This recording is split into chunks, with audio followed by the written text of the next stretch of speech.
right, hello everybody, and welcome to week one of the Southern Illinoisans Pigskin Picks high school football. We talk about, some of the best games in the area. And week one, there's a lot of, outside of conference games, of course.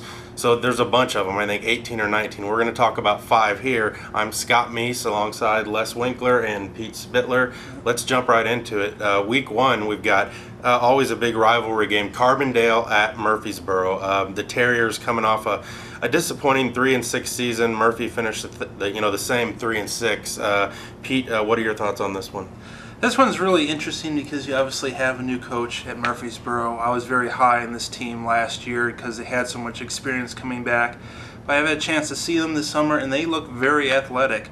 So coming in this one against Carbondale, I have not seen Carbondale personally, but I'm kind of encouraged by Murfreesboro pulling this one out. Les, what are your thoughts? Murfreesboro seems to be in that eternal rebuilding mode the last few years, and they've changed coaches again this year. And at the same time, Carbondale has had Custer's system in for quite a while. He's been there, and he had a bunch of young kids last year. I think the pieces are going to fall in place a little bit better for Carbondale this year. I think the experience, plus the fact that Custer's been there and the kids have played under his system, especially in week one, will give Carbondale an advantage. Yeah, I'm going to go with Carbondale too. They're a bigger school, and Murphy's kind of an unknown. Gary Carter's got the wing tee coming in. I guess those kids aren't used to that. That can be a complex, difficult system to run. But, he's got them fired up over there from what I've heard from a few coaches. But I still think Carbondale pulls this one out. But then again, in these games, one year Murphy comes out and wins. Carbondale blow out the next year, close last year, so it's always hard to say, but I'll go with Carbondale. All right, moving on to the big Black Diamond Conference game. It's the only closed conference, so they play each other all season long. No non-conference games. Cesar, a good 7-3 season. Cesar, Valier, Waltonville, Woodlawn, at Johnson City, who was undefeated in conference play last year, 10-1. The one loss coming in the second round of the playoffs. Pete, what do you see out of this when you got the defending undefeated conference champs at home? First of all, Cesar has the hardest schedule in the Black Diamond because, first of all, you have Johnson City, like you mentioned. They had a great season last year. Then they have to come home for Chester, and those two schools were combined 17-1 in the Diamond last year. So if you don't play well, you could be behind the 8 ball in the Diamond just 3 weeks in the season. But I've heard from multiple sources that Cesar is athletic, they're bigger than they last year, and they have depth, which if you put those 3 things together, can get you a win most nights. Now, as far as Johnson City goes, Taylor Kirkman not possibly being available to late September, early October, somewhere in that range. You look at it as well, where's the offense going to come from? I think this team will score, but then again, you're taking out an all-state running back, and things change. I look for Cesar to win this one. Les, what are your thoughts? This is a tough one. Johnson City is another team with a new coach. Dan Mings has been around for a long time. He was at Mount Vernon for many years, come down to Johnson City. Cesar was probably even better than that 7-3 last year, but they suffered a lot of injuries down the stretch last year. They were down to 3rd or 4th string running backs for a time. But at home, it's hard to pick against Johnson City. I think it's going to be close, but I'll go with the Indians. Yeah, I'm going to go with Johnson City too, and obviously that's a terrible blow to lose. Taylor Kirkman they had a ton of good players, but he was the stud of the team, and I believe it's an MCL, ACL tear. I think Mings was hoping maybe week 5 at the earliest he's back, if not maybe the final 3 games of the season, but they're still loaded. They're at home. I don't see Cesar pulling this one out because everybody's going to be rah-rah there with Mings' first game. The Indians are always tough at home. I don't see Cesar pulling it out, but I think they could make it close. All right, moving on, we got another big game, which was an outstanding game last year, which was Carterville at Benton. Benton lost at Carterville last year in a very close 10-3 ball game.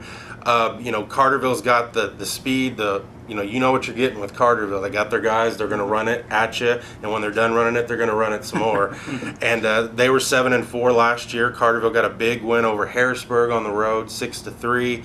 Benton got the playoff, qualifications at 5-4, but lost out on points. It was really that Carterville game that they could have won on the road. They kept them out of the playoffs, for lack of a better term. What do you think on this one, Pete? With Carterville, there's not much to not like about this team. You got 17 seniors, 8 of them are starters, and they have some size. So if you look at it from the outside as well, these guys have played a lot of games. They know what to expect. They've been in the system for a number of years. They get back their number 1 and number 2 defensive guys in Curtis Pitt and Skylar Newman. But then you have Benton, which is improving. I think they're getting kind of to the point where they know how to win now. They know how to put wins together. But I just have a hard time picking against this Carterville team, so I'm going to go with them.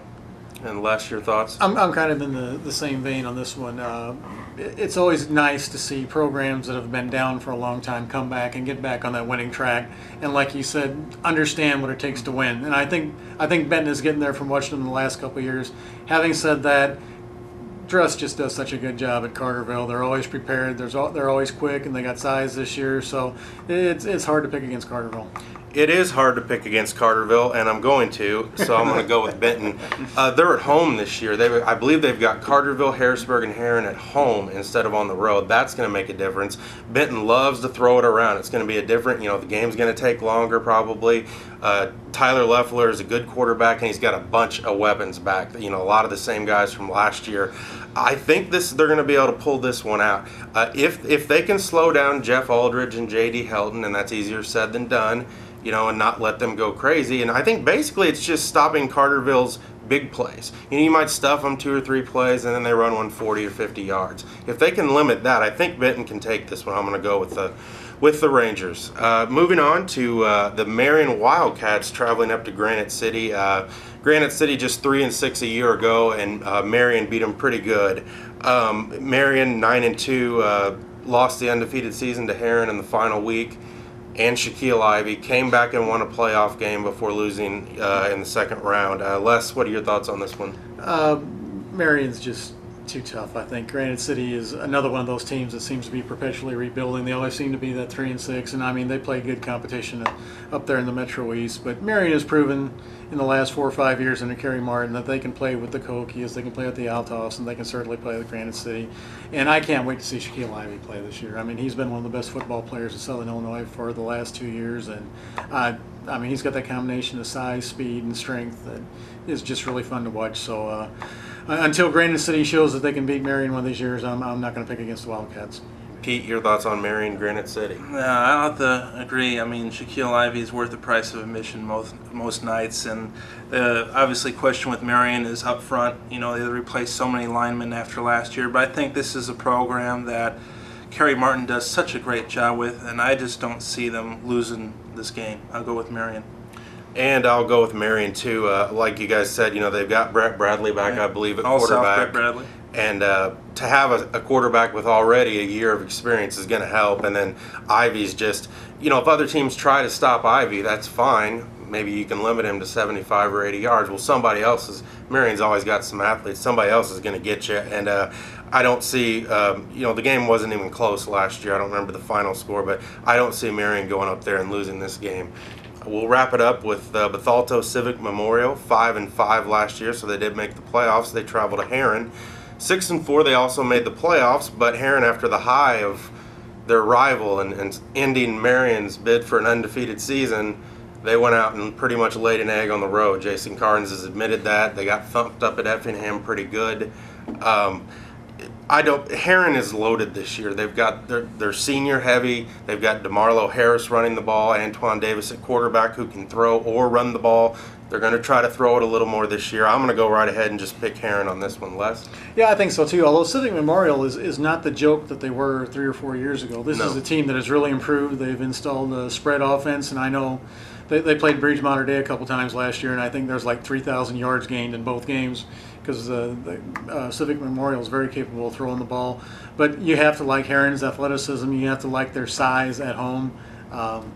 Again, it's another situation until Civic Memorial shows that they can beat Heron one of these years. I've got to go with Heron. Pete, your thoughts? I'd have to agree with Heron too. It's tough to know what you're going to get out of BCM on some of these nights, but with Heron being, like you said, senior laden, and football's a seniors game, so I'm going to go with Heron. All right, folks, that about wraps it up. Our 5 big games for the week, and obviously this is going to be an exciting season. I think the first week for us is kind of crazy because what do we have, 19 games or something? At least 19. So I think once we get into week 3 or 4 and start being able to see teams, we haven't seen any of these teams, obviously. The season hasn't started, but I think it's going to be an interesting season, and we'll see if there's a team that can break out of the pack and maybe do some damage in the playoffs. We haven't had that in a couple of years. Yeah, I think there's some teams that bear watching. A team like El Dorado, who made big strides last year, and they've got a lot of kids back. Are they going to take that next step, or are they going to plateau?